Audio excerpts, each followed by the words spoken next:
Doctor صاحب یہ بحران پہ بحران کی بات ہو رہی ہے، اور ابھی سندھ میں اسپیسیفکلی چینی کے بحران کی بڑی بات ہوئی اور کہا گیا ایک بہت بڑا کریک ڈاؤن ہوا ہے اور اس کے اندر بہت کچھ انہوں نے ریکور کیا ہے، اس کا impact even as of today آ نہیں سکا۔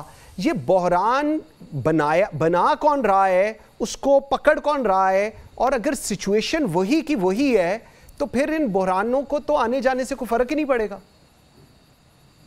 میں آپ کے پروگرام کی تصور سے وساطت سے تھرو یور پروگرام جی بالکل تھرو یور پروگرام میں میرے جڑے ہوئے یہ ہاتھ دیکھیں، میں ہاتھ جوڑ کے کہہ رہی ہوں اسٹاپ انسلٹنگ آر انٹیلیکٹ۔ آپ ہماری مستقل بے عزتی کرنا بند کریں۔ کبھی یہ کہہ کے کہ ہم پانی کے ہائیڈرنٹس پہ کریک ڈاؤن کر رہے ہیں، کبھی یہ کہہ کر کہ ہم چینی کی مافیا پہ کریک ڈاؤن کر رہے ہیں، کبھی یہ کہہ کر کہ ہم ڈالر نیچے لے آئے کرنسی ایکسچینج والوں کے اوپر کریک ڈاؤن کر کے۔ میں آپ سے کہتی ہوں خدا کا واسطہ ہماری بے عزتی کرنا بند کریں۔ You know it is like آپ سمجھتے ہیں کہ نہ ہم سب نے گھاس کھائی بھی۔ اگر یہ سب کچھ کرنا اتنا آسان تھا 4 ہفتے میں تو 16 مہینے سب جھک مار رہے تھے۔ اور اس سے پہلے کیا ہو رہا تھا؟ دیکھیے یہ you scratch my back I scratch your back ابھی بھی کنٹینیو کرتا ہے۔ پاکستان کا سب سے بڑا مسئلہ ایلیٹ کیپچر ہے۔ کوئی اپنے جو اس کی اسٹیک ہے اس میں چمنی کم کرنے کو تیار نہیں ہے، چاہے پورا ملک چاہے یہ ریاست بھاڑ میں جائے۔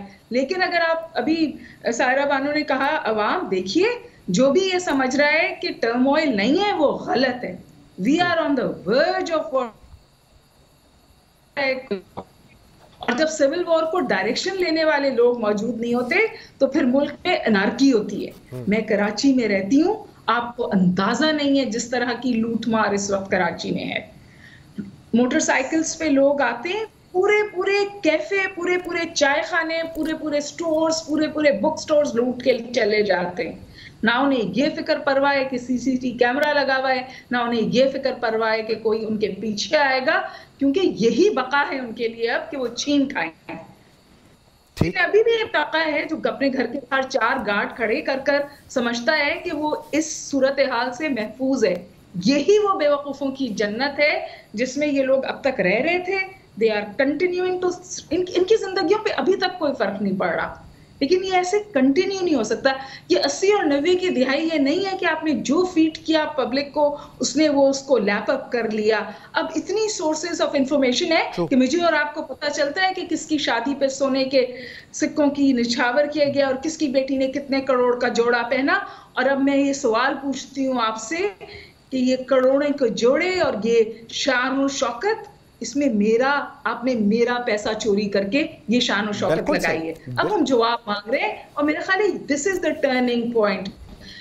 Be it establishment, be it the politicians, be it our very comfortable political parties جو خود حصہ بنی اس تمام صورتحال کا، اب ایک دوسرے کو بلا بھلا کہہ رہی ہیں اور نئی الائنسز بنا رہی ہیں۔ سائرہ بانو صاحبہ میرے سامنے بیٹھی ہیں، آپ بتائیے کیا اب آپ پیپلز پارٹی کے ساتھ کے برخلاف یہاں پر پی ایم ایل این اور جماعت اسلامی اور ایم کیو ایم کے ساتھ ایک گٹھ جوڑ کرنے کے لیے نہیں جا رہی ہیں؟ Are we exactly not repeating what we just did؟ مجھے بتائیے ان سوالوں کے کون ہمیں جواب دے گا؟ بالکل ٹھیک۔